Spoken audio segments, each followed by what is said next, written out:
ঘটনায় প্ৰাণ কাঢ়িলে 22 বছৰীয়া সফল যুৱকৰ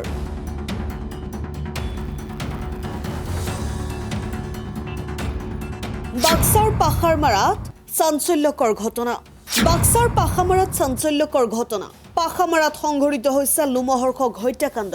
বাক্সাৰ বৰবৰী থানাৰ অন্তৰ্গত পাখামাৰা গাঁৱৰ দিলীপ বৈশ্যৰ 22 বছৰীয়া পুত্ৰ ৰমণী বৈশ্যক কোনোবা অচিনাকি দুৰ্বৃত্তই মঙলবাৰে নিশা চুৰিকাঘাত কৰি হত্যা কৰে উক্ত ঘটনাত খমেন লাহাৰীৰ পুত্ৰ ৰাকেশ লাহাৰীও গুৰুতৰভাৱে আঘাতপ্ৰাপ্ত হৈছে অৱশ্যে কোনে কি কাৰণত যুৱক দুজনক আক্ৰমণৰ লক্ষ্য কৰি লৈছিল সেই বিষয়ে জানিব পৰা হোৱা নাই যদিও আৰক্ষীয়ে ইতিমধ্যে আৰম্ভ কৰিছে তদন্ত ঘটনাৰ পিছতে যুৱক দুজনক ততাতৈয়াকৈ মুছলপুৰ সামৰিক চিকিৎসালয়লৈ নিয়া হয় যদিও চিকিৎসকে ৰমণী বৈশ্যক মৃত বুলি ঘোষণা কৰাৰ লগতে ৰাকেশ লাহাৰীক উন্নত চিকিৎসাৰ বাবে নলবাৰীলৈ প্ৰেৰণ কৰে হয় ইয়াৰে আপোনাৰ কি নাম আছিল কিবা মকৰ বুলি আছিল নামটো পাহৰি গ'লো ইয়াৰ নামটো ৰাজেশ মকৰ এয়া আপোনাৰ খামৰিগাঁও এইখিনি আমাৰ পিছফালৰ গাঁৱটোৱে কোনোবাই দেখিছে মানে ইয়াৰে এজনে দেখা বুলি কৈছে কাজিয়া লাগি থাকোঁতে কিন্তু মানে স্পষ্ট নহয় আৰু ভালকৈ দেখা নাই তথাপিতো তাৰ লগত একেলগে যোৱাটো দেখা পাইছে ঘৰৰ মানুহ তাৰ লগত এখন বাইক এটা ঘৰতো আছে তাৰ ঘৰত থৈ গৈছে মানে যোনটো আৰু তাৰ লগত আৰু তাক বাচাব যাওঁতে যোনটো খান্দিছিল তাৰ বাইকখনো আছে ইয়াতে তাৰ ঘৰতে আছে ৰমণীৰ ঘৰত তেওঁলোকে ক'ত গৈ আছিল ঘৰৰ পৰা সি মানে ট্ৰেক্টৰ চলায় শুনামতে সি ট্ৰেক্টৰৰ পইচা খুজিব যোৱা বুলিহে আমি শুনিছোঁ মানে ঘৰৰ পৰা পইচা আনিব যোৱা বুলি ৰমণী বৈশ্যৰ লগত আৰু এই ৰাজেশ বৰ্মই লগত একেলগে আছিল হয় মানে ৰমণী বৈশ্যক যেতিয়া আক্ৰমণ কৰিছিল হয় তেতিয়া ৰাজেশ বৰ্মই মানে আগুৰিব গৈছিল নহয় ৰাজেশে মানে আক্ৰমণ কৰিছে তাক ৰমণীক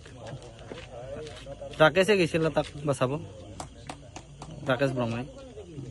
ৰাজেশ মকৰ যোনটো মানে মাৰছি তাৰ নাম ৰাজেশ মকৰ হয় আৰক্ষী উপস্থিত হৈছে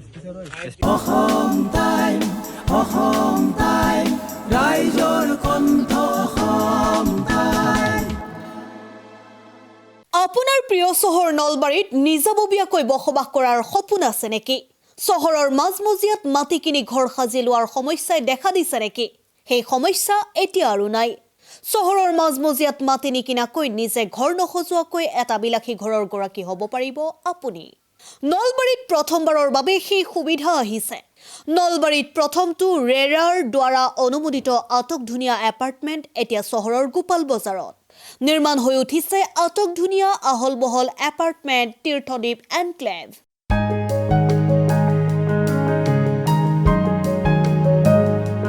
চহৰৰ গোপাল বজাৰৰ DIC পথত নিৰ্মাণ হৈ উঠিছে তীৰ্থদ্বীপ এনক্লেভ এপাৰ্টমেণ্ট দুটা আৰু তিনিটা আটকধুনীয়া শুৱনি কোঠাযুক্ত সপোনৰ ঘৰ যথোপযুক্ত গাড়ী পাৰ্কিঙৰ সুবিধা নিৰিবিলি পৰিৱেশ